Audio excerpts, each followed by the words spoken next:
Gestocar Trámites Vehiculares presenta.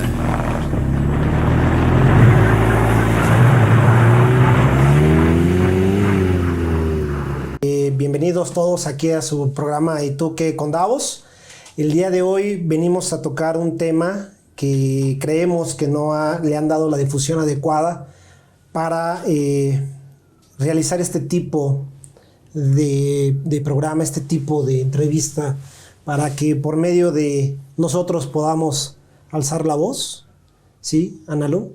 Gracias por estar aquí. Al contrario, gracias por el espacio y pues bueno, vamos a tocar un tema complicado, vamos a explicar algunas aristas y también siento yo que es importante darle a la gente información, porque ahora la sociedad, nosotros estamos encargados de prevenir y detectar, porque los gobiernos no hacen nada. Ni no creo que hagan nada al respecto. Ni lo harán. Es lamentable, la verdad, tu situación, tu historia, la verdad sí me conmueve, sí me da mucha rabia. Estoy demasiado nervioso, quiero que sepas, porque obviamente me da mucho coraje y obviamente pues lo que viviste y me gustaría que este sea tu espacio. Por favor, que tú puedas decirnos realmente santo y seña de lo que viviste y lo que pasó. ¿Te parece que empecemos con esta entrevista? Claro que sí. Perfecto.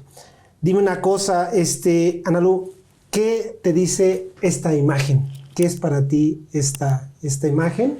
Por favor, producción.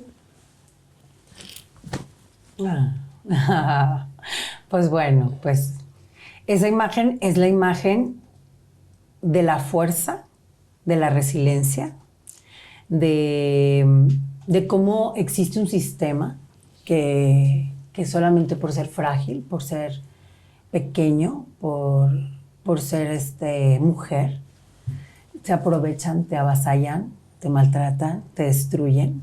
Y tú, con esa carita y con esa pequeña edad, tienes que reconstruirte y salir adelante. A mí me impacta cómo la gente se atreve a venir a decirme que yo debo de sanar. Cuando yo estando así, salí adelante. De ese tamaño, yo seguí viva y seguí adelante, porque tengo mucha capacidad de hacerlo. Pero yo no tenía por qué ser fuerte.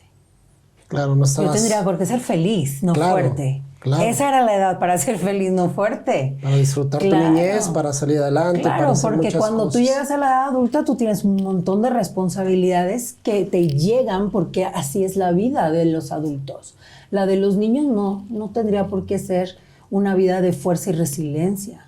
Claro. ¿No? De sostener todo a tu alrededor. Dime una cosa, Analu, antes de entrar en contexto de todo lo que te pasó. Analu, 7 años. ¿Cómo vivía? ¿Qué hacía? ¿Cómo jugaba? ¿Cómo reía? ¿A qué jugaba? Pues bueno, yo siempre fui una niña muy artística. Me encanta cantar desde que soy chiquita. Escribo mucha poesía. Me gustaba muchísimo imitar artistas, jugar a los escenarios. Siempre fui súper musical y súper artística. Estaba muy ligada con mis sueños y hoy, por supuesto, es el resultado, o sea, todas esas características artísticas que yo tengo desde pequeña, hoy son el resultado del por qué soy una comunicadora. Desde chica construí lo que yo soy. ¿Sabías lo que querías desde muy pequeñita? Dijiste, voy para allá. Desde que tengo 5 años yo sabía que quería cantar, salir en la televisión, quería hacer televisión, y hoy por hoy hago radio y televisión. O sea, es algo que puntualmente llegó a mi vida. Lo hiciste. Uh-huh. Y claro, canté también. O sea, estuve en la academia 2 y canté. O sea, a mí se me dio todo lo que yo quise. Qué bien, sí. Qué bien. ¿Seguiste con la cantada? ¿Ya no dijiste...? La cantada no fue un medio para mí en el que yo dijera, ay, me siento cómoda, creo que... No, yo creo que la comunicación y el diálogo, ¿no?, con la gente fue lo que más se me dio. Y con el tiempo he pasado también por una etapa de deconstrucción que me ha dado muchísimo, o sea, que como persona me ha hecho mejor persona y ha hecho que mis mensajes sean más concisos, más directos, más para el público, más en pro a pues al avance, a lo que viene, a la progresía, que es lo que nos queda, ¿no? Claro. Cumples 8 años, vives en Monterrey. Y me paso a Cancún. ¿Por qué? ¿Por qué ese cambio de Monterrey? Sí, Monterrey a Cancún. ¿Por qué? ¿Qué pasó? No sé, trabajo. No, ¿Qué pasó? pues pasó que en 1991 mis papás decidieron que se iban a vivir a Cancún porque a mi papá le salió un proyecto de trabajo y entonces pues nos fuimos todos.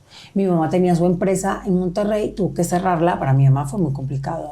Claro. Y cambiarnos a Cancún, que prometía muchísimo porque iba de avanzada. Cancún iba como recibiendo muchísimos extranjeros o muchísima gente de otras partes de la República para hacer negocios. Entonces era interesante, era un terreno muy fértil en aquella época y por eso nos movimos del lugar. Claro, claro. Dime, Analu, para ti la siguiente imagen, ¿qué te dice? Bueno, esta imagen para mí es el control de masas más impresionante que yo he visto en mi existencia, que yo sé que me voy a morir y va a seguir, pero yo agradezco que en esta vida abrí los ojos. Yo conocí el mundo a los 8 años. ¿Nos puedes decir qué te pasó? A mí me violó Fernando Martínez, sacerdote, legionario de Cristo, dentro de las instalaciones del colegio, a los 8 años de edad, mientras yo cursaba segundo de primaria. Había unas capillas y él aprovechaba ese espacio y su oficina para abusar de niños y adolescentes. Por supuesto, él tenía un bagaje, él tenía un historial. Él venía abusando de personas menores de edad, por supuesto. Es un pederasta, así se llama, pederasta. A la gente le gusta decirle pedofilia, pero la pedofilia es otra cosa diferente que la pederastia. La pederastia es el acto de abusar sexualmente de menores.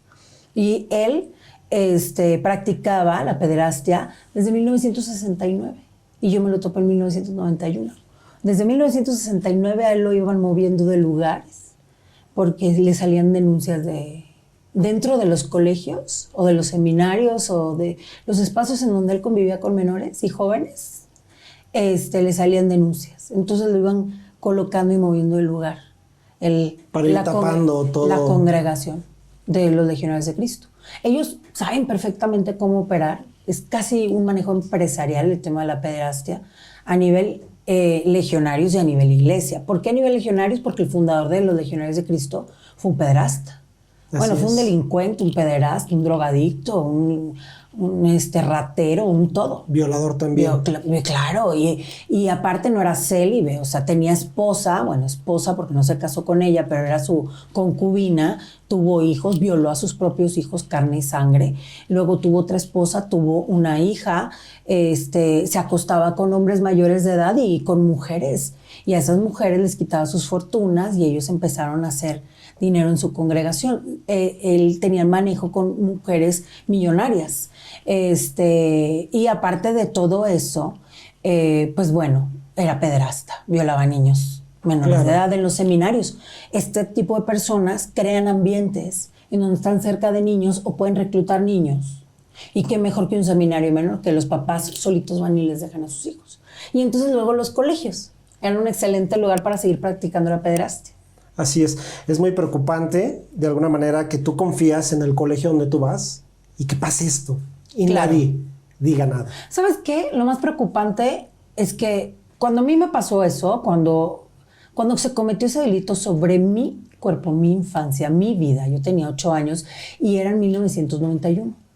Maciel no fue descubierto públicamente hasta 1997, que fue donde hablaron estos 7 valientes hombres exseminaristas de la Congregación de los Legionarios de Cristo, otros exsacerdotes, algunos sacerdotes todavía, hablaron sobre la violencia sexual infantil que ejercía Maciel en los seminarios. Entonces, en el 91 nosotros no teníamos registro de que esas cosas estaban sucediendo porque el que inicia la congregación es pederasta. Ahora, yo quiero que sepas y que la gente sepa que Maciel tenía denuncias dentro de la iglesia, o sea, dentro del Vaticano, de la iglesia, las oficinas de la iglesia, desde 1950, desde los años 50. Entonces, este era un problema que el Vaticano sabía, la que el Papa no sabía. Claro. La gente cree que no sabía el Papa, no, o sea, claro, el Papa sabe todo. O sea, ese hace como que no sabe, pero sabe. Todos, y se hacen los sorprendidos cuando tú les hablas de algo así. Claro. Porque ellos tienen este sistema de encubrimiento a nivel internacional. Tú puedes checar los casos en Bolivia, en Polonia, en Francia, en Estados Unidos, en México, en Argentina, en Chile, en Brasil. O sea, todas partes del mundo, la Iglesia Católica tiene pederastas. El problema no es que tenga pederastas, porque yo entiendo que la pederastia es un problema social. El problema es que los encubren y los reubican y los vuelven a poner en un puesto con todavía más poder, otra vez con niños, para que vuelvan a delinquir. Les hacen su estrellita por haber hecho algo. ¿Y sabes por qué? Porque en los mismos seminarios a esos sacerdotes los abusan. Entonces ellos tienen un sistema de trata de niños. Claro, es un sistema completo que viene desde el Vaticano hasta... A los colegios, porque yo soy una simple laica. O sea, yo no soy parte de ningún seminario ni de ninguna congregación, por supuesto. Claro. Entonces, todo esto es un sistema redondo, que ellos ya saben cómo funciona.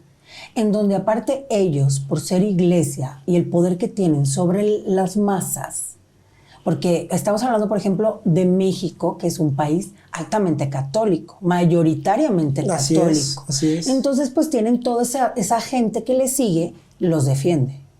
No, es que no, la iglesia también hace cosas buenas. Señores, no estamos hablando de las cosas buenas, estamos hablando de por qué encubren pederastas.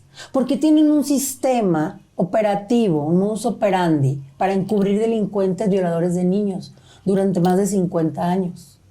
¿Por qué permiten que una congregación como los Legionarios de Cristo, que fue fundada por un delincuente, continúe de pie?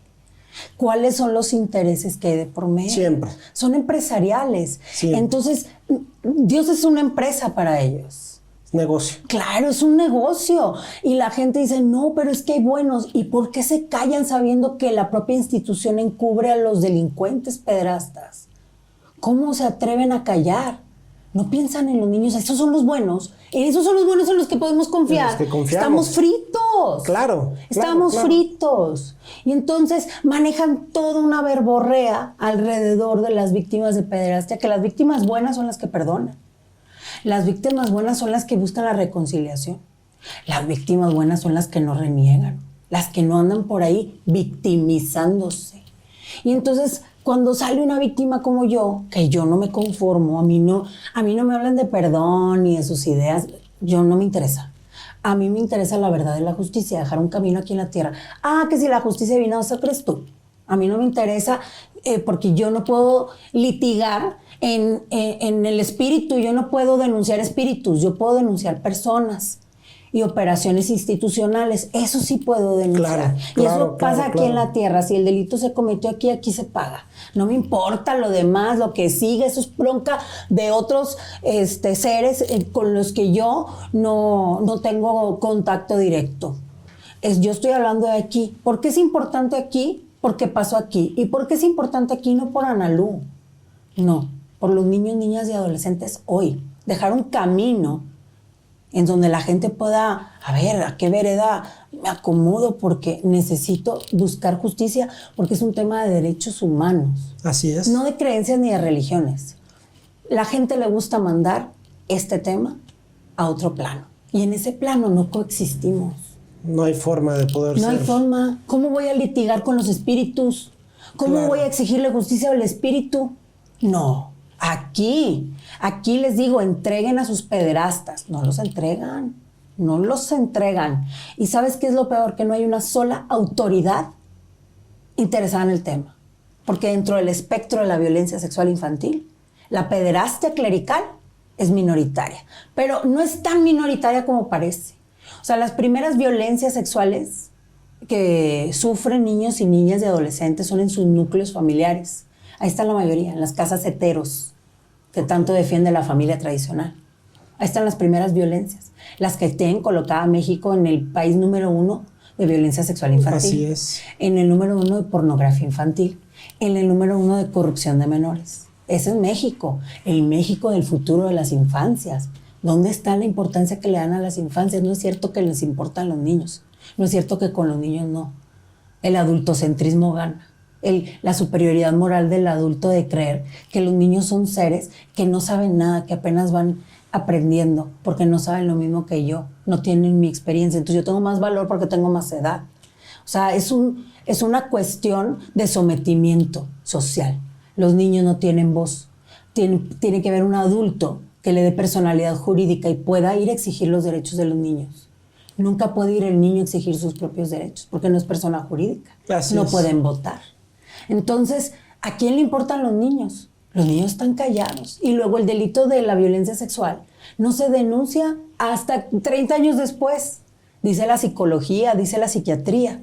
Son raros los niños que rompen esos esquemas y hablan de pequeños.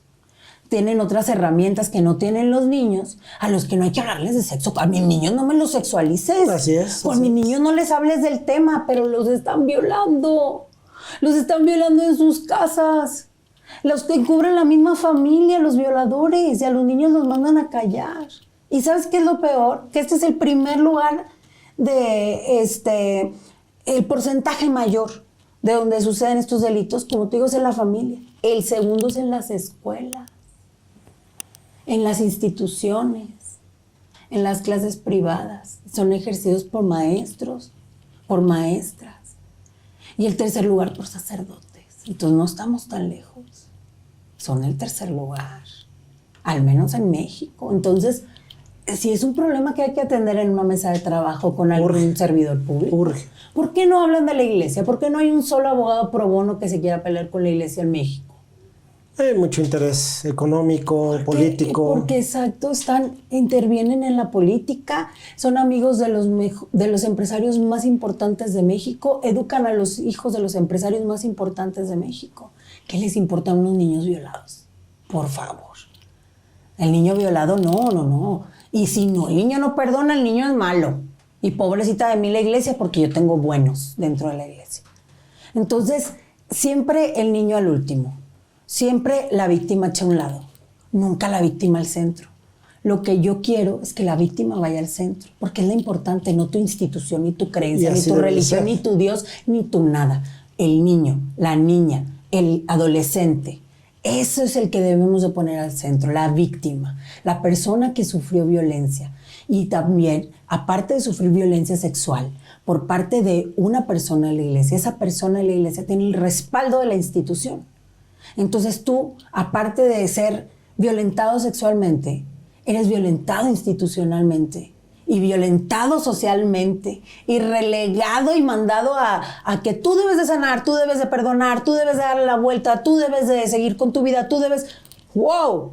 ¿Y él qué debe? ¿Y la institución qué debe? Claro. ¿No? Claro, entonces es un sistema malévolo. asqueroso. Malévolo. Así es. Y esos son los de Dios. Imagínate los que no sean de Dios. Claro, o sea, claro. Imagínate. En verdad, Ana Lu, lamento lo que pasaste, lo que viviste. Sí, en verdad te escucho y me da una rabia todo. Da coraje, claro. Mucho coraje. Dime algo, Ana Lu, de la siguiente imagen que te vamos a mostrar. ¿Qué me puedes decir? Pues bueno, este señor tomó el derecho de cambiarme toda mi vida. Me lastimó de por vida. A mí, no solo a mí. Durante 50 años violó niños, niñas y adolescentes. Los abusó sexualmente sin detenerse un segundo. Esta gente no le da ternura, nunca siente que culpa, nunca le da remordimiento. Nunca le da remordimiento. Y aparte tienen esa seguridad de que los va a proteger su congregación.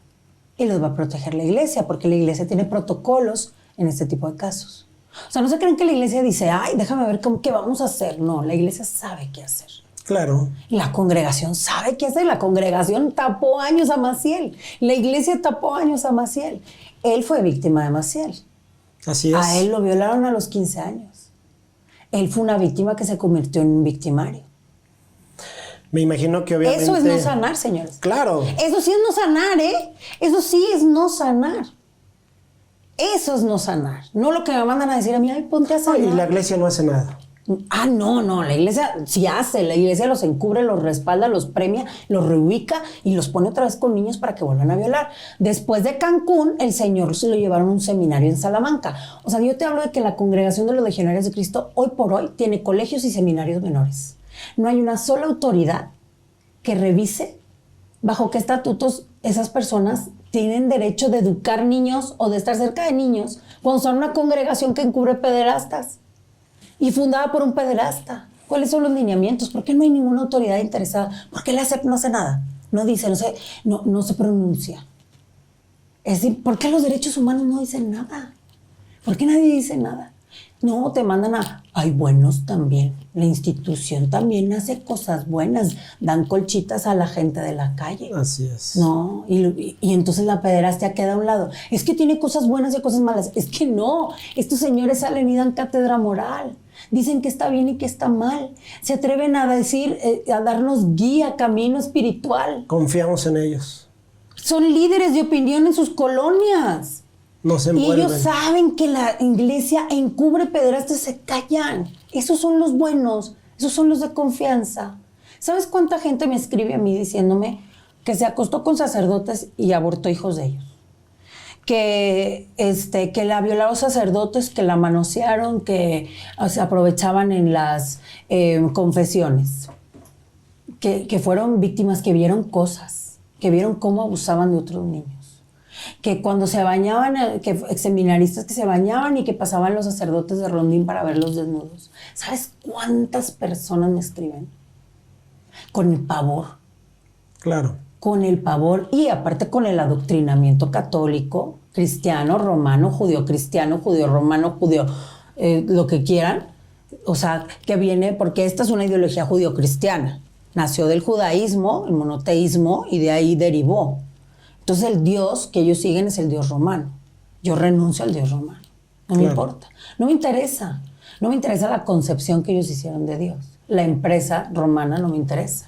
Entonces, la juzgada soy yo, porque yo soy la enojada. No, yo les pregunto, ¿por qué no están enojados ustedes?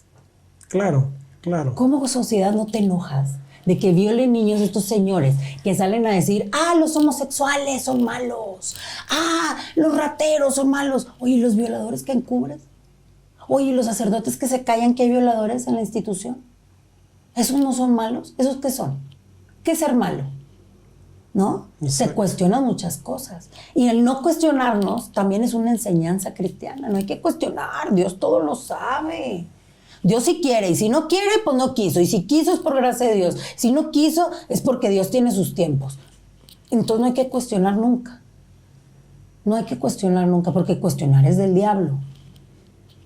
Entonces, ¿a qué venimos? A decir, sí, gente que me dice a mí, perdona a Fernando Martínez. Yo, perdónalo tú. Claro, claro. No, ¿Yo no hay por qué forma. lo voy a perdonar? De entrada, ¿por qué lo voy a...? ¿Sabes quién te manda a perdonar? La teoría judio-cristiana te manda a perdonar. ¿Por qué? Porque en los 1500 y en los 1600 que estos señores vinieron a quitarnos todas las ideas a los mexicanos e implementar sus propias ideas, ¿qué es lo que te dicen? Pues tú no tienes acceso a la justicia, así que perdona. Porque si perdonas, tú te liberas. ¿De qué te liberas? ¿De qué te liberas? Yo conozco gente y me escribe gente todos los días que me dice, a mí me violó mi papá, pero yo lo perdoné. Siempre me ha dolido y siempre me va a doler lo que me hizo, pero ya lo perdoné. Bueno, esto no es un tema de perdón. ¿Por qué? Porque siempre te ha dolido y siempre te va a doler lo que te hizo. Claro. No es un tema de perdón, es un tema de injusticia, de derechos humanos, de que tú como chiquita o como chiquito tienes el derecho a una vida libre de violencia y no te la están dando. ¿Sabes por qué? Porque no quieren, porque pueden hacerte lo que quieran, porque tú estás chiquito y estás chiquita y no te puedes defender. Y cuando creces y hablas, uy, ¿cómo se atreve a enojarse? Y yo los cuestiono a ellos y les digo, ¿por qué no te enojas tú? ¿Por qué no te enojas? ¿Por qué no los cuestionas? ¿Por qué no les preguntas? Es que yo vi que hay buenos y si los buenos se callan porque hay malos adentro, ¿te parece que eso es bueno? ¿Por qué no te cuestionas? ¿Por qué no te replanteas? ¿Por qué no te das cuenta que no se trata de buenos y malos? Se trata de un manejo institucional y es peligroso. Es peligroso. Es y de un eso no sistema hablan. muy peligroso. Es un sistema. Es un sistema que aparte aporta a que seamos el país número 1 en violencia sexual infantil. Porque ya saben que no les va a pasar nada. Claro. Para eso tenían a Norbertito Rivera. Ahora tienen a Guiarretes. A ellos les hablan de las fiscalías y les dicen, tenemos uno de los suyos, venga a arreglar problemas. A mí me lo dijeron en el episcopado. O sea, no, yo no necesito que la gente venga y me diga, es que hay buenos, es que tú no conoces el sistema. Y luego, aparte de todo, tienen este sistema de denuncia eclesial, que es una burla. Es para captar víctimas que no hablen a público. Sí, que no salgan a luz pública. Claro, y que no vayan a las fiscalías. A denunciar. Sí, claro, porque fíjate que en las fiscalías hay mucho manejo de información con periodistas. Y un escándalo para la iglesia no es conveniente. Entonces, ¿qué te ofrece la iglesia? Denuncia dentro de mi institución, ¿no? Y entonces la iglesia se vuelve juez y parte. O sea, qué conveniente. No hay forma. Y la gente cree que eso es la búsqueda de justicia, que le quiten la sotana.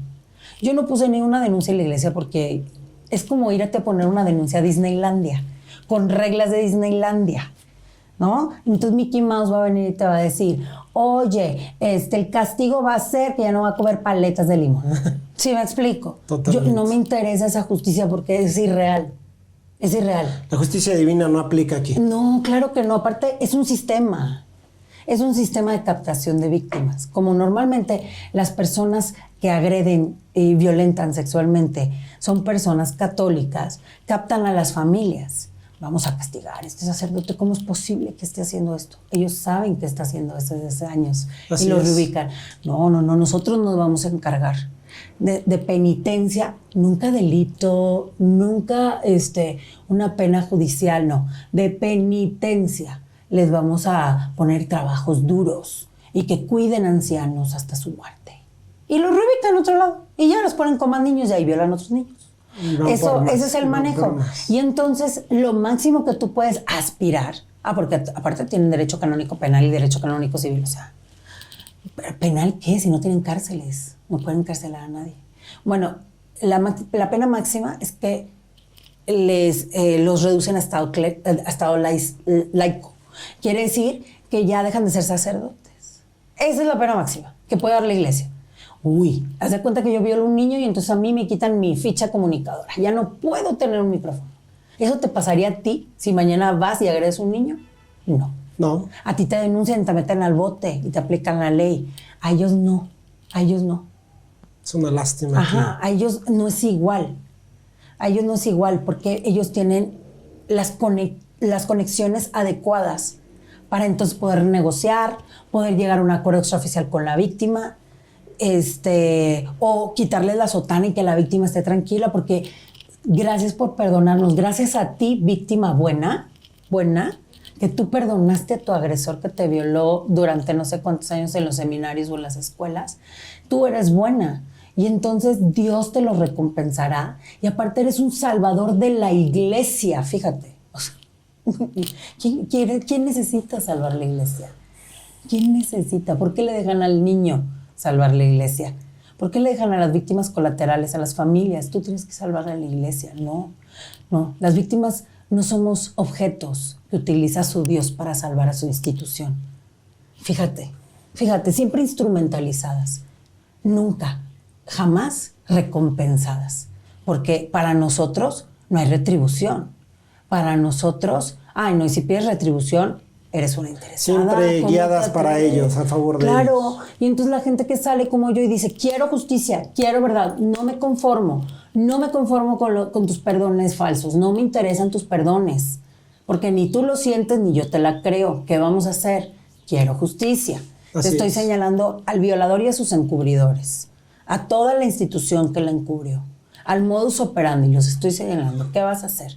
Ay, no, qué víctima tan mala, está llena de odio. Ella es la del problema. Y pobrecitos nosotros, porque los sacerdotes buenos no somos culpables de lo que hacen los malos. Toda la institución, todo el trabajo bueno que hacemos, ¿por qué? ¿Por qué nos señalan las víctimas malvadas? Y entonces, ¿quién vuelve a ser revictimizado otra vez? La víctima. Así es. ¿De quién es toda la carga? De la víctima. Y saben que yo renuncio a esa carga. Y eso es lo que le molesta a la sociedad. Que yo diga, Yo no soy la típica víctima, yo no soy el bote de basura en donde vienes a dejar tus consejos religiosos, espirituales que yo no te pedí, ni tus opiniones, porque mi testimonio no es una mesa de opinión.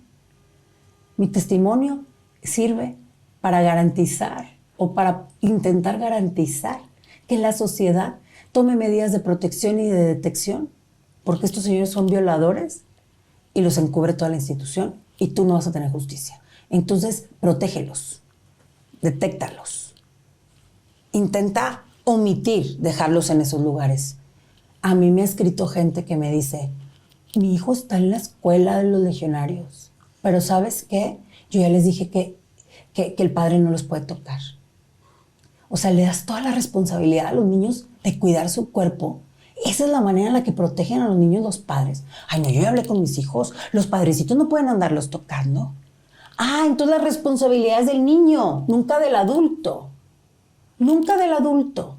Yo a mis hijos les digo que les digan que no. Ay, señor violador, no me viole, por favor. Y el señor violador va a decir, ah, yo respeto.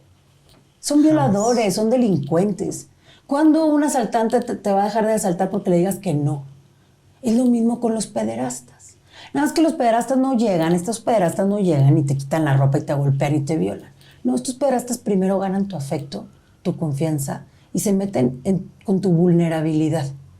No solo con tu fragilidad de ser chiquito y no tener las herramientas y el conocimiento, sino con tu vulnerabilidad. En mi caso, mi vulnerabilidad era haber venido de otra ciudad, que era completamente distinta a donde yo me mudé, de otro colegio. Y entonces tener una cultura distinta, porque el México del Norte no es igual al México del Sur. Así es. Y esa era mi vulnerabilidad, mi soledad dentro de la escuela. Y él abusó de eso para hacerme sentir especial. Me eligió, primero me eligió, para que digan, estos señores están enfermos. No, estos señores piensan lo que hacen. Estos señores son inteligentes, van paso a paso. Eso es lo que no sabes tú y eso es lo que no quieres aceptar tú. Y entonces quieres llamarle a la pederastia una enfermedad cuando es maldad pura.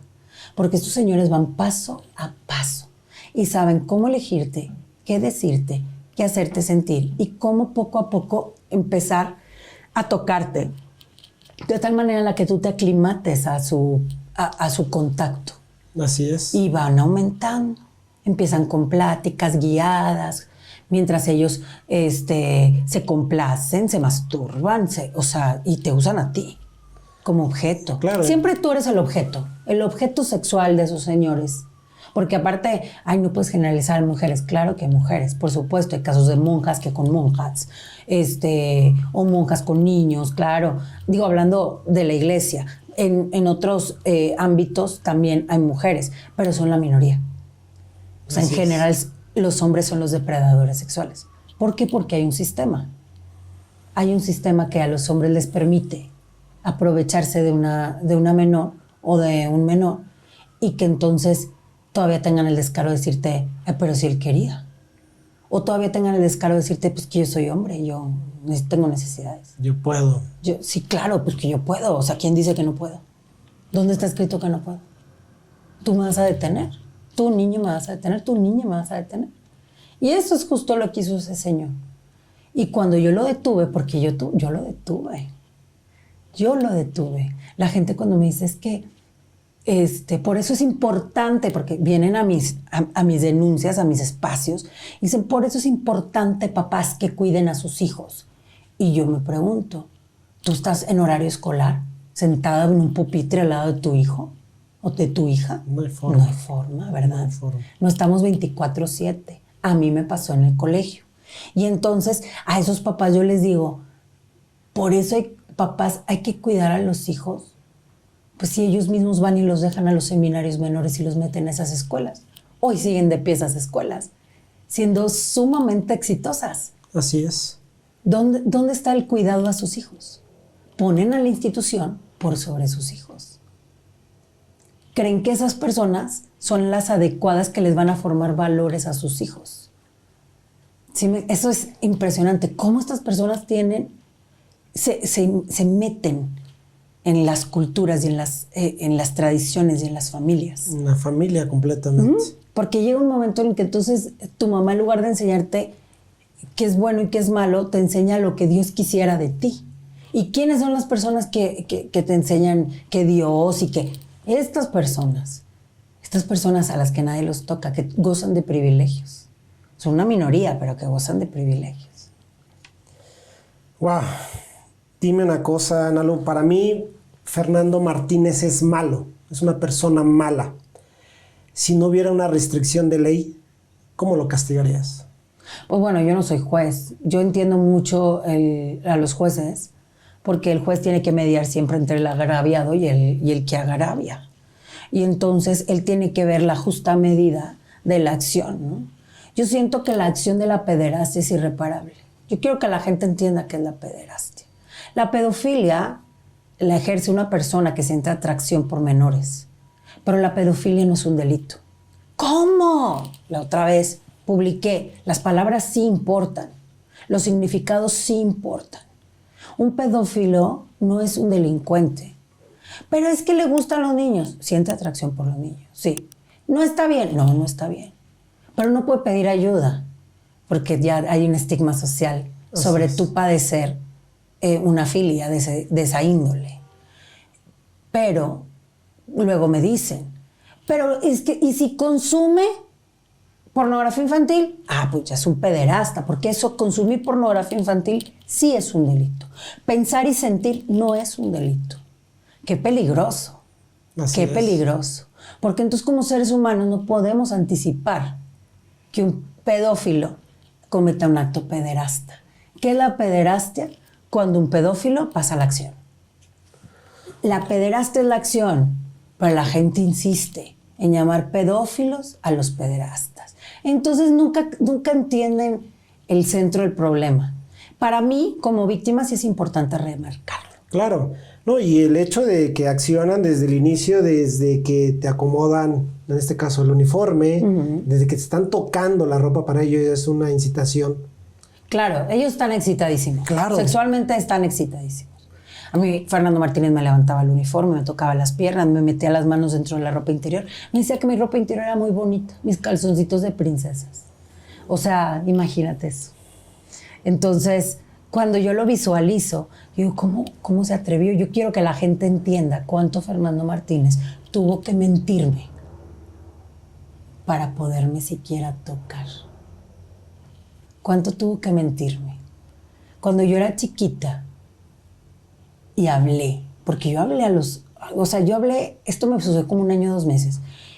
Yo tenía 8 años cuando comenzó, cuando le tenía 9 años. Hablé en 1992. ¿Se lo comentaste a tus papás? Ajá, se lo comenté a mi mamá primero. ¿Por qué? Porque mis padres siempre me dieron la apertura y la confianza para yo decirles todo. Claro. Esa es la diferencia.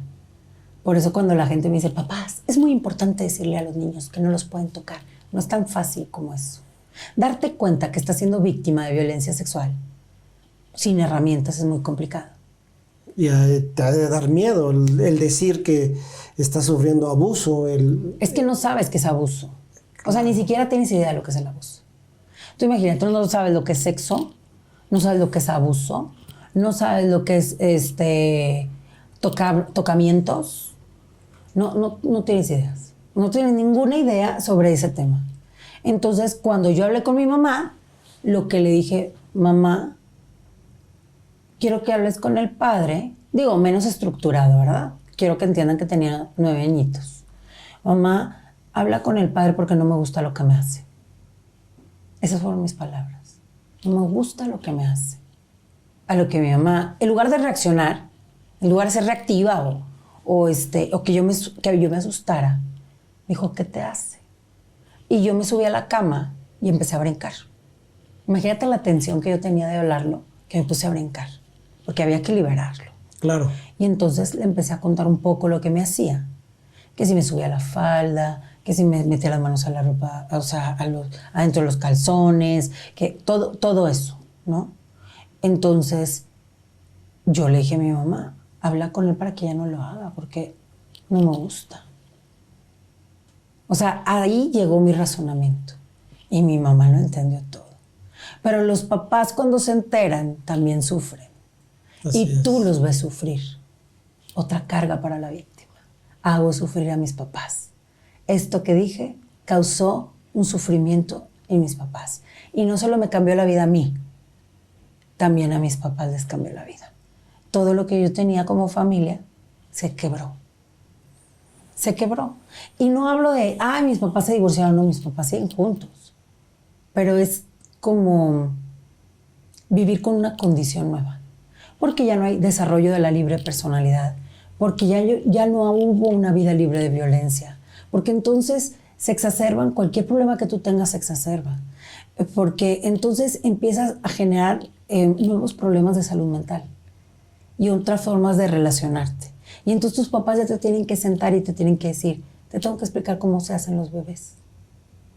Y tú con 9 años, jugando a las Barbies, y te están enseñando eso. Entonces, es complicado, sí, es un cambio de ambiente totalmente. Y por supuesto, aparte presentas los clásicos signos de violencia, ¿no? Así es. O sea, aparte te vuelves una inadaptada social, peor de lo que ya eras. Tu vulnerabilidad se abre todavía más, la brecha de esa vulnerabilidad, por donde puede pasar más gente. Y aparte comencé a sufrir duras revictimizaciones en el colegio. Fernando Martínez tenía una facilitadora. Había una señora en el colegio que se llamaba Aurora Morales y era prefecta de disciplina y maestra de valores. Ella, por mandato de Fernando Martínez, por mandato de Fernando Martínez, nos iba y nos sacaba del salón, nos mandaba a la oficina o a la capilla del colegio. Ella sabía lo que hacía Fernando Martínez. Ella era su facilitadora, era su cómplice. No solo fui yo, contabilizamos al menos que hablaron 9 niñas. 9 niñas. Y cuando yo hablé con mi mamá y le conté lo que me hizo Fernando Martínez, ella se encargó de esparcir el rumor de que yo era una niña mala, de que yo estaba sucia, de que así. Entonces en el colegio empezó una guerra infame contra mí. Claro. Tocarme daba asco. Estás infectada. ¿Por qué no te matas? Niños de mi edad. Y yo me pregunto, ¿dónde está la gente buena educando a sus niños, verdad? Cuando yo denuncié, muchos de ellos me hablaron para pedirme una disculpa, pero yo no tengo nada que disculparles. ¿Sabes? No es porque no los disculpe, es que eran unos niños, yo no puedo juzgarlos hoy como adulto, como si ellos hubieran cometido un acto de adulto. No, ellos eran unos niños. A ellos los usaron, los instrumentalizaron para atacarme a mí. Muchos de ellos tienen que lidiar con que sus propios padres le dijeron a los míos en juntas de padres de familia que no deberían de hablar del tema, que lo deberían dejar pasar, porque afectaba el ambiente de sus hijos. No importándoles una niña violada y que hubiera un pederasta en la escuela. Eso no les importaba, porque Fernando Martínez era el director de la escuela. ¿Sabes lo que les importaba? Que nadie se enterara porque no fueran a señalar a sus hijos que están en ese colegio. Eso les importaba. Y ellos tienen que lidiar con que sus padres tomaron esas decisiones. Me imagino cómo han de estar en la actualidad. Como si nada. Como si nada. Es más fácil hacerle así o voltear hacia otro lado. Es más fácil voltear a ver la religión de enfrente y criticarla. Ay, ¿cómo se atreven a echarle piedras a las mujeres? Pues si tú estás de acuerdo con que se callen y encubran violadores de niños.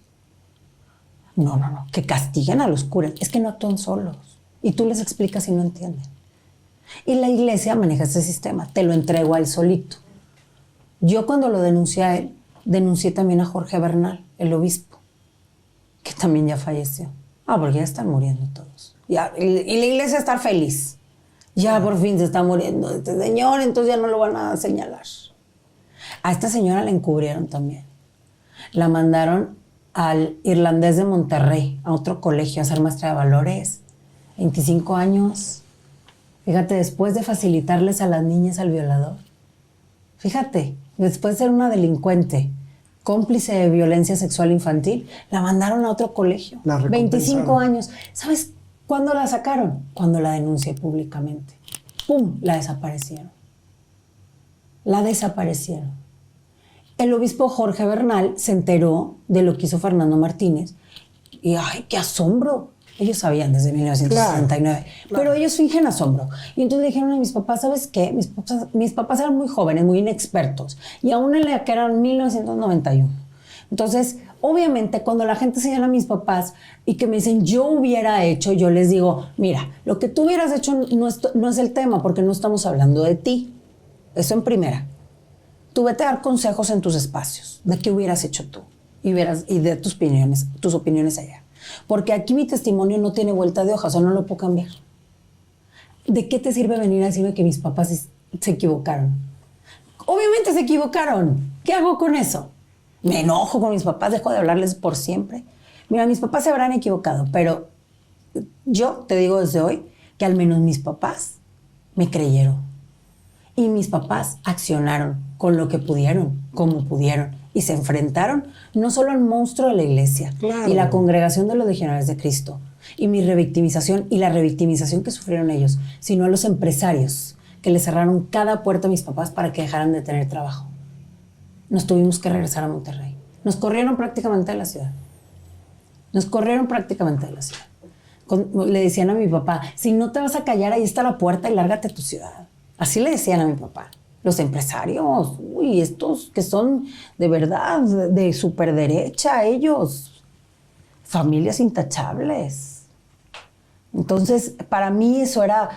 Yo estaba chiquita y yo no entendía, pero mis papás se enfrentaron a un monstruo. Mis papás, como te digo, hablaron con el obispo Jorge Bernal y Jorge Bernal les dijo que no denunciaran porque me iban a auscultar y obviamente me iban a penetrar con las manos y me iban a... O sea, no, que iba a ser peor para mí. Mi mamá le entró un miedo. Mi mamá tuvo mucho miedo. Mi mamá lo que no quería es que me fregaran más. Claro, claro. Mis papás lo que no querían. Cualquiera hubiera hecho lo mismo. Pues te da miedo. Imagínense si hoy, 2023, el sistema judicial para las víctimas es revictimizante. Imagínense en el 91 y en Cancún, tierra de pederastas, en donde estos señores aparte son dueños de la prelatura. Ellos son dueños de la prelatura hasta hoy. Tienen el control de todas las iglesias de Cancún. Son de los legionarios de Cristo. Y aparte de eso, mandaron al director territorial de la época. El doctor territorial de la época se llamaba Eloy Bedia. Eloy Bedia sabía perfecto lo que estaba sucediendo. Vino, habló con mis papás, ¿sabes qué les dijo? Tienen que entender que el padre es hombre. Una, yo tenía 8 años, ojo, no pierdan ese dato. Y 2, les dijo que de algún modo tenían que aceptar que yo lo provoqué. Yo, la niña, lo provocó al señor. Yo lo provoqué al señor. Entonces, cuando mis papás recibieron toda esa revictimización, o sea, no solo es que tienes que lidiar por la búsqueda de la justicia y de ver qué vas a hacer. Aparte de todo, tienes que lidiar con lo que sientes. Así es. O sea, para ellos también fue un evento traumático. ¿Y yo qué tuve que ver? Pues yo tuve que ver que en mi colegio me decían que yo estaba infectada y que daba asco, que mejor me muriera. En mi casa veía a mis papás tristes, derrotados, totalmente entristecidos sin saber cómo enfrentar algo con lo que no podían enfrentarse, que es todo el aparato de la iglesia. Y yo tenía que entender que perdí todo. Yo perdí todo. Analu, dame oportunidad de ir a un corte y regreso contigo. Continuamos. Ha llegado la hora de realizar tu refrendo vehicular 2023 en Morelos. Nosotros lo hacemos por ti. Envíanos al correo yocuidomiauto@gmail.com los siguientes documentos: INE del propietario, tarjeta de circulación 2022, póliza de seguro vigente. Recuerda que el pago de gestoría es contra entrega de tarjeta 2023. Costo de la gestoría es de 1,500 más derechos. Evita multas e infracciones. Gestocar, somos tu mejor opción.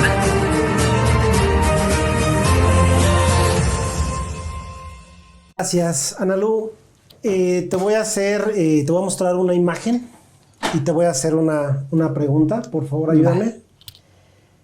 Quiero que me digas, por favor, ¿cómo está hoy tu fe católica? Oh, no, ¿cuál? Yo tengo fe en la humanidad y esperanza en la humanidad, aunque usted no lo crea. Yo tengo fe y esperanza de que las personas van a despertar. Esto no lo podemos mandar al plano de las creencias. Lo tenemos que mandar al plano de la acción. Yo no tengo fe en el catolicismo. Por supuesto que no. ¿Cómo voy a tener fe en el catolicismo si encubren delincuentes? ¿Cómo? Porque hay tanta gente que lo sigue haciendo. Es como... Y hay gente que lo sigue solapando, o sea, que lo justifica. Hasta llega a idolatrar toda esta parte de la fe católica, cuando realmente tienen en su sistema toda esta maldad, toda esta situación de la pederastia clerical, y no hacen nada. No, ni lo harán porque tienen el respaldo de los católicos. Los católicos, nosotros no somos culpables, me dicen. Si tú justificas esto, y si tú antes de decir, con los niños no, te pones del lado de los sacerdotes buenos que se callan, de que encubren violadores de niños, tú tienes que atenderte de tus valores. Esos no son valores humanos. Claro. O sea, si hoy baja Dios, si hoy baja Jesús, no se va a poner del lado de la gente que protegió a los sacerdotes buenos.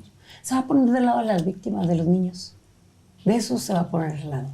Entonces, replantéate tú tu fe católica. Yo conocí el mundo a los 8 años. Yo conocí a la iglesia a los 8 años. A mí ellos me enseñaron su verdadera cara a los 8 años. Este señor lo hicieron santo y era el encubridor número 1 de Maciel. Sabía todo. Así es. El de ahorita casi que lo idolatran y dice que cero tolerancia. ¿Tolerancia? ¿Y dónde están los casos de Bolivia atendidos? Les da vergüenza. No, que no les dé vergüenza. Acción. Tu vergüenza no repara. Es acción. Entregar a los delincuentes, no encubrirlos. Así es. Entregar a los encubridores de los delincuentes. No encubrir a los delincuentes y a los encubridores. No es posible. O sea, porque no actúan solos. Entonces la iglesia a veces, cuando ya no le queda de otra, te entrega solito al curita violador. Claro. Nunca los encubridores. Claro. Nunca el modus operandi, nunca el sistema. A ese nos renuncian. Porque al que puedan encubrir, lo van a encubrir. Y al que ya no pueden, te lo van a entregar solito. Ay, que la manzana podrida. Pero ellos ya sabían que violaba personas. Él ya sabía que él violaba a niños desde los años 50. Así es, ya traía una historia. Él ya sabía, pero ¿sabes qué le importaba más? Que él hacía que personas con mucho dinero ingresaran a las filas de la iglesia.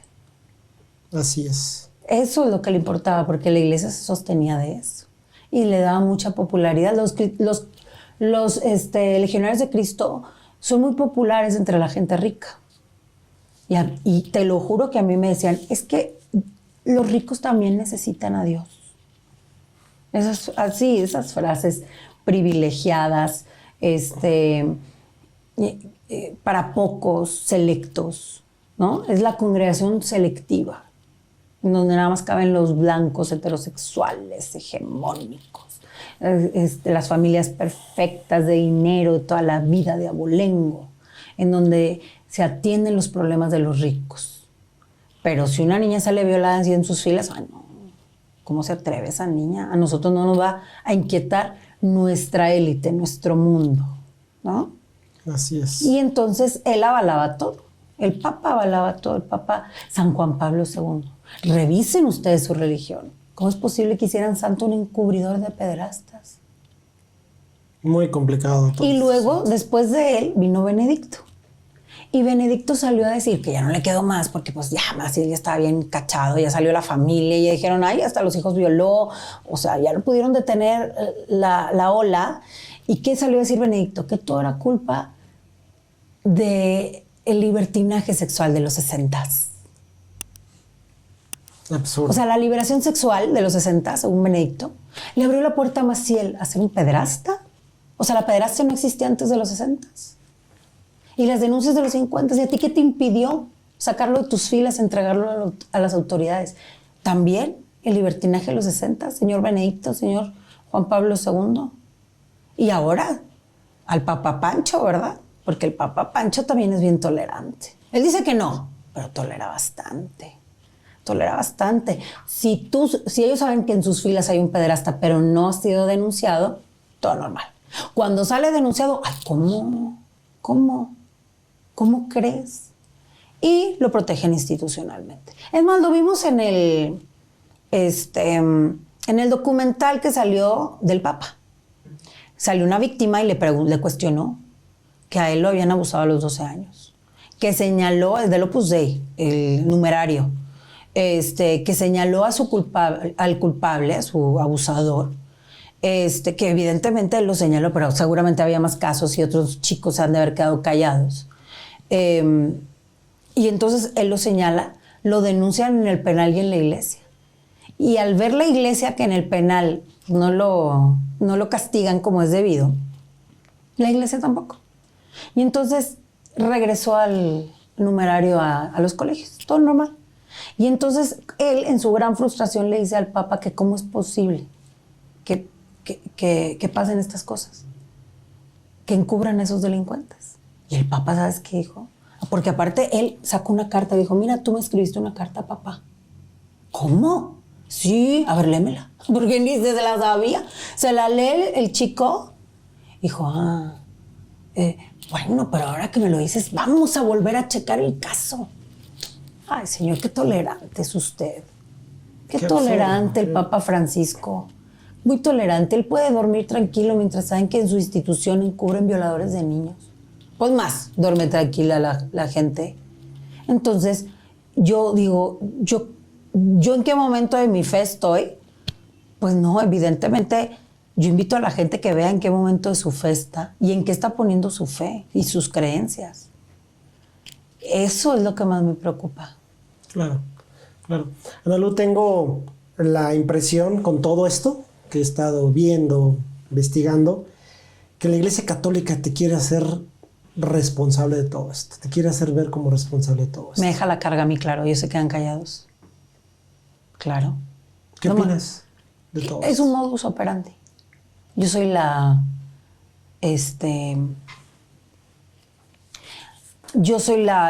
víctima incómoda, la víctima que no se sosiega, que hoy como pone lata y habla, esta víctima que odia, esta víctima enojada, esta víctima que cansa, esta víctima que no perdona, que no sana. Esa soy yo, según ellos. Ahora resulta que tú eres la mala. Yo soy la mala. Ellas son las víctimas de mí, yo que los denuncio. Son mis víctimas porque yo los denuncio. Tú incitaste a todo. Yo incité todo, yo lo provoqué, fue mi culpa. Ese es el trato que me dan ellos. Y tienen a su rebaño religioso atacándome todos los días. Bajándome mis videos, mandándome al shadow ban en mis TikToks, clausurándolos así para que la gente le tenga que picar a ver y que no salgan en el para ti. Videos que tengo en donde me lo señalan por acoso e intimidación, cuando yo estoy contando mi historia. Acoso e intimidación. Y por supuesto nunca faltan los que vienen a depositar aquí, como soy el bote de basura de estas personas, vienen a depositar aquí sus consejos religiosos, sus creencias y sus opiniones. Y lo que ellos hubieran hecho, les encanta. Y yo no soy esa víctima. Lo siento, yo no soy esa víctima. Claro. Y nunca lo seré. No necesito sus consejos. No necesito sus guías espirituales ni sus creencias. Es que tú no sanas. No, es que yo hablo porque puedo, porque para tú hablar necesitas un proceso de sanación muy profunda. Claro, tengo secuelas del evento. Sí, discúlpenme por tener secuelas del evento. Discúlpenme. Ah, que estás enojada. Sí, claro que estoy enojada. ¿No estás enojado tú? ¿No estás enojada tú? Que están violando a niños y que nadie hace nada. ¿No te enoja? Es que no tienes paz. Tienes paz tú tienes paz. Me preocupa. Somos el país número 1 en violencia sexual infantil. Me preocupa que tengas paz. O víctimas que vienen y me dicen, yo fui víctima, a mí mi papá me hizo tal y no ando como tú diciéndolo. Perfecto, respeto tu silencio. No estorbes en mi camino. Claro. Tengo derecho a exigir justicia. ¿Por qué? Porque es mi derecho humano. La justicia divina no. Yo estoy hablando de delitos de la tierra. Vamos a... No me subas de plano la discusión. La discusión es aquí. ¿Dónde están los servidores públicos? Yo me he peleado hasta con Monreal, que ahorita ya quiere su puesto político y todo muy importante. Pero yo me he peleado con él porque él dice que no, que hay que tener diálogo con los agresores. Que hay que tener diálogo, que hay que abrirse al diálogo con los agresores. Que no hay que abrir frentes contra la iglesia. Ay, pobrecitos los de la iglesia. Estos niños tan malos que los quieren denunciar. Entonces, toda esta batalla sí es difícil, pero no nos dan espacio dentro del Estado ni dentro de las instituciones para exigir justicia, ni para obtener justicia, y mucho menos reparación de los daños. Entonces, lo que desgraciadamente como sociedad tenemos que hacer, porque nos echaron toda la responsabilidad a nosotros. Las autoridades no hacen nada. La institución Iglesia Católica se resguarda en las autoridades. Entonces, como no hacen nada y como no les importan los niños, lo que nosotros tenemos que hacer es tener herramientas de detección y de prevención. Eso es lo que tenemos que hacer. Imagínense, nosotros como sociedad, solitos, tenemos que tener herramientas de detección y de prevención. ¿Dónde consigo esas herramientas? Con las víctimas. Vete a la raíz, escucha a las víctimas. Así es. No quieras venir a decirle a las víctimas cómo sentirse, qué decir, cómo denunciar, en qué creer. No. Escucha el testimonio de las víctimas para al menos tener herramientas y que tú puedas garantizar que no se repita en algún miembro de tu familia. Así es. O sea, esto es una labor social.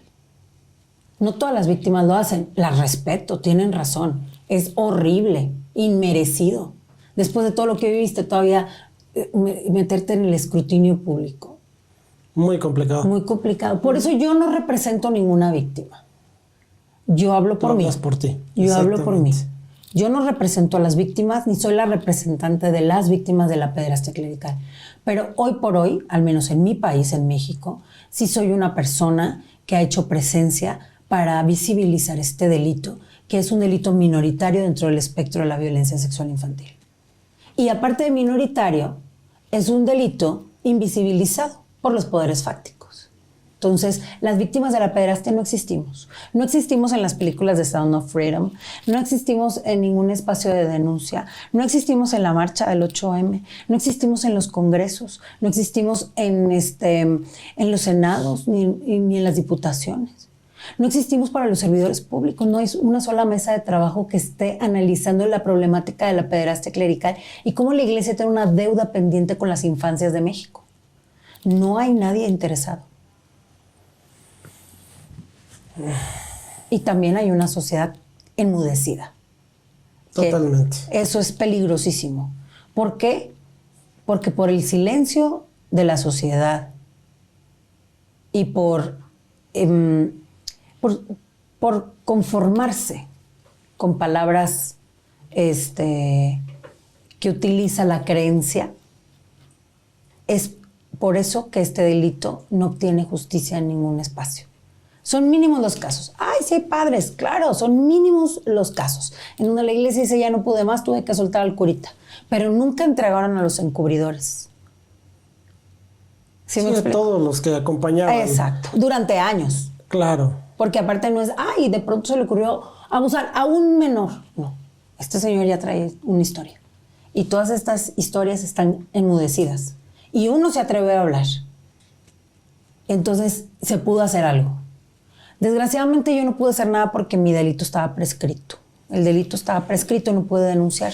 La gente también me dice, ¿por qué no denunciaste? Porque tenía 8 años.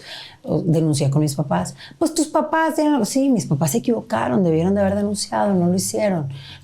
No me voy a pelear con ellos. Fue ya en 1992, no me voy a pelear con ellos. Pero tú, ¿por qué no denunciaste? Porque te tardas años en entender que fuiste violada de chiquita. Así es. O sea, aparte tengo la exigencia de la sociedad de tú debiste, ¿por qué no hiciste? Fue tu culpa, ¿por qué tú no hiciste? Hay gente que me dice, gracias a que tú te quedaste callada, ese señor siguió violando niños. Hay gente que me lo dice, que es mi culpa, porque yo no hablé. Es mi culpa. Lo que tienen que entender es que cuando yo hablé no pasó nada. ¿Sabes qué aprendí? Que cualquier persona podía hacerme lo que sea y no pasa nada. Que eso valgo yo, nada. Eso aprendí. Y rehabilitarte de esas emociones que se te quedan grabadas por siempre y para siempre es una lucha constante. ¿Por qué? Porque todos tenemos cosas que cargamos de niños y que tú vives una escena hoy y te remontas a una emoción de cuando eras pequeño. Bueno, si te pasa a ti, como le pasa a toda la gente, imagínate a una persona abusada que se sintió cosificada y que se sintió anulada y que se sintió invisibilizada y que se sintió usada y que no valía nada, desechada. O sea, es complicado lidiar con esas cargas emocionales. Sí, eso es lo que yo aprendí. sí. Yo a los 8 años aprendí que los niños no valemos nada. Y hoy que tengo casi 40 y veo que en mi país es el número 1 de violencia sexual infantil, lo corroboro. Para mi país, los niños no valen nada. Pero salen con sus pacartas de que con los niños no. Porque todo fuera tirarle a una minoría. ¿Y sabes por qué le tiran a una minoría? Porque estos señores, uno de estos señores que se apellida Bertone, salió a decir que los pederastas de la iglesia eran homosexuales. No, la pederastia no está vinculada a la homosexualidad. Con esto no quiero decir que no haya homosexuales pederastas. Sí los hay, como hay heteros pederastas. Claro. Ahora, poniéndonos en contexto, la mayoría de las personas, o sea, la mayoría somos heterosexuales. La minoría son homosexuales o parte del colectivo LGBT, de la comunidad. Entonces, la mayoría de los violadores pederastas son heterosexuales. Pasan dentro de las familias heterosexuales. Porque te violen, no te vuelves de la comunidad LGBT. A mí me violaron, yo no soy LGBT. ¿Sí me explico? Pero Sí, los entiendo sí. al ser una minoría porque mi caso es una minoría. Entiendo ese repudio que tiene la gente por las minorías. Y todo lo que batallamos para luchar por la justicia y la verdad, las minorías. Es muy fuerte. Por poder hablar, poder ser quien eres, por poder exigir, por poder señalar. Todo lo que te tardas y todo lo que pasas para ser aceptado en un mundo en donde las mayorías dictaminan qué está bien y qué está mal. Y estos señores dijeron que los homosexuales de la iglesia son los pederastas. No es cierto. Esto no es cierto. ¿Qué hicieron los señores? Descentralizar el problema. El problema no somos nosotros, son los homosexuales infiltrados en la iglesia, que son pederastas. No. Así no funciona, porque entonces no veríamos que la mayoría de los casos de violencia sexual infantil se dan dentro de las familias, con los hombres, con papás, abuelitos, tíos, primos, amigos, el círculo cercano de la víctima. Esos son los primeros depredadores. Y son hombres la mayoría. Y la mayoría de las víctimas son mujeres, son niñas. Y luego, obviamente, 8 de cada 10 son niñas, 6 de cada 10 son niños. Y los violadores principales son hombres. Padres de familia, abuelitos, tíos, primos, hermanos. Y ya luego se van al segundo círculo, que son los compadres, así, etc. Muy minoritariamente están las mujeres. Una casi en un nada. Entonces, cuando tú vives esa violencia cuando eres niña, por ejemplo, a mí que mis papás les dijeran que el padre es hombre y que por eso me hizo lo que me hizo, eso es violencia de género. Eso es porque soy mujer. Porque él es hombre y yo soy mujer. ¿Sí me explico? Entonces, la relación de la homosexualidad y la pederastia no tiene nada que ver. Esa teoría la sacó un sacerdote que se apellida Bertone. Lo hizo evidentemente para descentralizar el problema y que la iglesia no lo atendiera y que se la aventara a la minoría de la comunidad LGBT. ¿Sí me explico? Entonces le mandan la bolita a otro lado. ¿Qué es lo que hace el rebaño religioso? Los homosexuales son los pederastas. No es cierto. Eso es mentira. Porque aparte la violencia sexual infantil no tiene absolutamente nada que ver con que tú seas mujer o seas hombre. O sea, no es como que al pederasta le atraen más las mujeres o los hombres. Es más fácil abusar de las mujeres. Somos más instrumentalizadas y cosificadas. Es una cuestión de violencia de género. Es una cuestión de un sistema. Sin embargo, cuando hablamos de pederastia, hablamos de que lo que le gusta a estos señores son someter niños. Porque los niños son sometibles, porque los niños son vulnerables, porque los niños están chiquitos y tú puedes ejercer un poder. Entonces no tiene absolutamente nada que ver con la homosexualidad. O sea, no es un vínculo, no está vinculada a la homosexualidad. Así como Eduardo Verástegui lo ha querido ver en sus posts. Que todos los violadores son homosexuales, porque lo dice un señor de la iglesia. Uno, la iglesia tiene homosexuales dentro, por supuesto. y tienen relaciones homosexuales. O sea, el celibato tampoco tiene nada que ver. La prueba es Maciel. Maciel no era célibe y violaba niños. La prueba son los padres de familia, los hermanos, los tíos, los primos, los abuelitos y esta gente que no es célibe y viola niños dentro de sus círculos familiares. El celibato no tiene nada que ver. No es un tema de celibato, no es un tema de orientación sexual. Es un tema de poder. Ese es el tema, de poder. Puedo someter, quiero someter. Y es un tema de replicar violencias. ¿Por qué? Porque la violencia sexual infantil se reproduce fuertemente en la sociedad. Es un problema social. Y las infancias son sometidas a las violencias sexuales. Y cuando crecen someten, replican la violencia. Entonces nosotros no tenemos herramientas ni de detección ni de prevención. Y mucho menos herramientas para poder tratar a esos menores. Me quedo sin palabras a escuchar todo esto. La verdad es lamentable, lamentable. Es un tema muy profundo, muy fuerte, muy doloroso. ¿Alguien te ha ofrecido una disculpa? Sí, claro, pero qué disculpa. Perdón porque te violé. Y ya. O sea, discúlpenme. Estoy tan sana que hasta risa me da que digo, sí, te perdono, gracias. O sea, no te preocupes. No te preocupes, te perdono. Para yo sentirme buena persona, mejor te denuncio. Así es. Y hago un cambio en la sociedad. Eso me hace mejor persona. Porque ya no estoy pensando en mí, estoy pensando en lo que viene atrás. Entonces, perdón, no existe eso.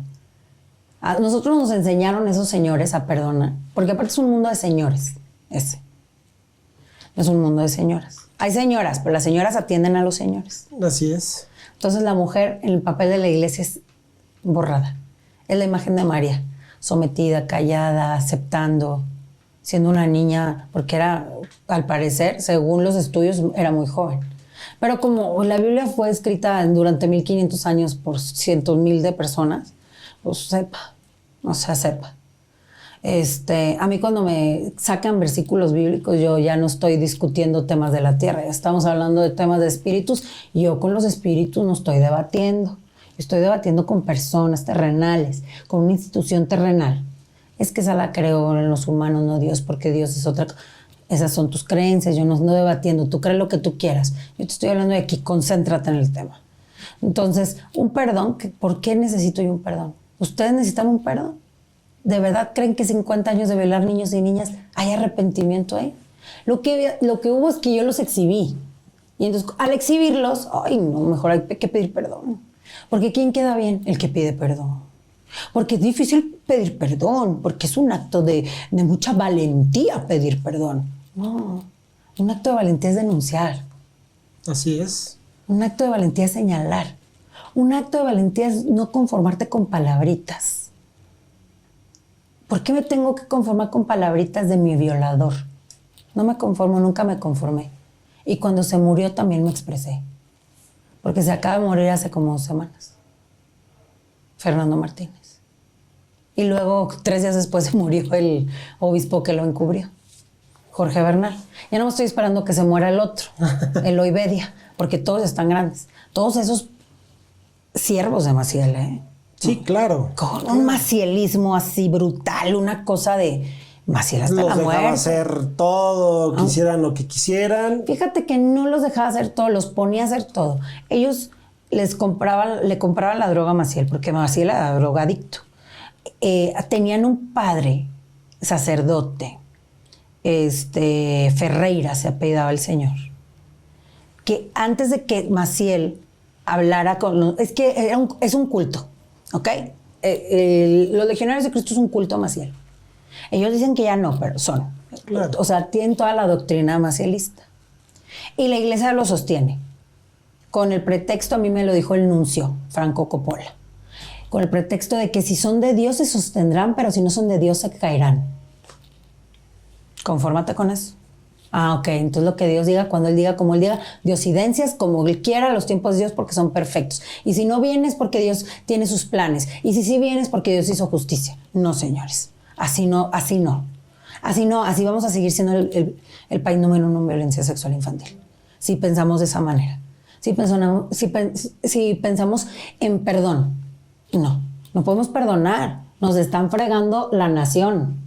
Y entonces, este señor Maciel tenía otro señor, Ferreira, que antes de que los niños y los jovencitos los seminaristas, fueran con Maciel a tener relaciones con Maciel, porque Maciel tenía relaciones multitudinarias, primero pasaban con Ferreira. Y Ferreira los masturbaba, o sea, los auscultaba, los checaba, los masturbaba, los dejaba listos para mandárselos a Maciel. O sea, tenían rituales. Claro. Fernando Martínez tenía rituales, que yo supongo que replicó, porque yo era una persona a la que abusaba sexualmente de manera solitaria. Nunca conviví con otras víctimas. Pero había un grupo de niñas con las que yo tuve oportunidad de hablar ya grande, ya cuando denuncié públicamente en el 2019. Había un grupo de niñas que también lo denunciaron en 1992. A ellas las ponía en conjunto. Y violaba a unas para que las otras vieran mientras leían la Biblia. O sea, ese era Fernando Martínez. Ese era Fernando Martínez replicando los conocimientos de este señor. Cómo este señor violaba a niños. Los ponía a leer la Biblia para no sentirse tan mal, yo creo. No, los ponía a leer la Biblia porque son rituales. Ellos son rituales. No era por no sentirse mal, no se sentían mal. Eran rituales que están ligados. Claro. O sea, el tema es escabroso. O sea, el Sound of Freedom de Verástegui se quedó perplejo, para que me entiendan. Nada que Con lo que hacen estos señores, con la Biblia, los niños. Ellos hacen trata también. Maciel era dueña Cancún. Se iba con todos los empresarios de Cancún. Sí. Era una personalidad. Te lo juro, yo tengo una tía que una vez me dijo que vio a Maciel y vio como que flotaba. Te lo juro. Y los radicales somos nosotros. Los que no tenemos entendimiento somos nosotros. Esa es otra que me dice mucho. Es que tú no entiendes. Es que yo no tengo nada que entender. Tú tienes que entender. Tú tienes que entender. ¿Estás enojada? Claro, pero no estoy tonta. Pienso. Claro que estoy enojada. Piensa tú. ¿Por qué tú no estás enojada? ¿Cómo no estás enojada? Enójate. Están violando niños. Nadie hizo nada. Lo están justificando. ¿Sabes cuál fue el castigo de Maciel? Ante las leyes, nada.